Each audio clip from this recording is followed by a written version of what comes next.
നമസ്കാരം. റാഫ്റ്റോക്ക് മലയാളത്തിലേക്ക് അവർക്കും സ്വാഗതം. ആദ്യ മത്സരത്തിൽ പഞ്ചാബ് എഫ്സിയോട് കേരള ബ്ലാസ്റ്റേഴ്സ് തോൽക്കുമ്പോൾ ഏറ്റവും അധികം ബ്ലാസ്റ്റേഴ്സ് മിസ് ചെയ്തത് സൂപ്പർ താരം അഡ്രിയാൻ ലൂണയെ തന്നെയായിരുന്നു. അദ്ദേഹത്തിന്റെ മടങ്ങി വരവിനായിട്ട് ആരാധകർ കാത്തിരിക്കുമ്പോൾ പക്ഷേ നാളത്തെ കളിയിലും അദ്ദേഹം കളിച്ചേക്കില്ല എന്ന റിപ്പോർട്ടുകളാണ് ഇപ്പോൾ പുറത്തേക്ക് വരുന്നത്. അദ്ദേഹം ഇന്ന് ട്രെയിനിങ്ങിൽ നമ്മൾ കണ്ടിട്ടുണ്ടായിരുന്നു. ഹ്യൂമനസും അതുപോലെ ലൂണയും ഒക്കെ ഒരുമിച്ചുള്ള ചിത്രങ്ങളൊക്കെ നമ്മൾ കണ്ടു.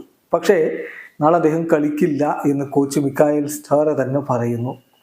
നാളെ കേരള ബ്ലാസ്റ്റേഴ്സും ഈസ്റ്റ് ബംഗാളും തമ്മിലാണ് കളി. രാത്രി 7:30 കൊച്ചിയിൽ കളി നടക്കുമ്പോൾ ലൂണ ഉണ്ടാവില്ല. പക്ഷേ അതിനുശേഷമുള്ള മത്സരത്തിന് അദ്ദേഹം ഉണ്ടായേക്കും എന്നുള്ള സൂചനകൾ കൂടി വരുന്നു. എന്ന് പറയുമ്പോൾ സെപ്റ്റംബർ 29 നോർത്ത് ഈസ്റ്റ് യുണൈറ്റഡുമായിട്ട് ബ്ലാസ്റ്റേഴ്സിന് അതേ മത്സരമുണ്ട്. ആ കളിയിൽ ലൂണ ഉണ്ടാകും എന്നാണ് പ്രതീക്ഷിക്കപ്പെടുന്നത്. എന്തായാലും കോച്ച് പറഞ്ഞിരിക്കുന്ന വാക്കുകളിലേക്ക് നമ്മളൊന്ന് പോവുകയാണ്. അദ്ദേഹം പറയുന്നു, ലൂണക്ക് പ്രശ്നമൊന്നുമില്ല, Luna is okay, but he is not yet recovered fully. ഇതുവരെ അദ്ദേഹം പൂർണ്ണമായിട്ടും ഫുള്ളി റിക്കവർ ആയിട്ടില്ല. അതുകൊണ്ട് തന്നെ നാളത്തെ മത്സരം അദ്ദേഹം കളിക്കില്ല. മേ ബി അതിനുശേഷമുള്ള മത്സരത്തിന് അദ്ദേഹം റെഡി ആയേക്കും എന്നാണ് മിക്കായൽ സ്റ്റാറയുടെ വാക്കുകൾ.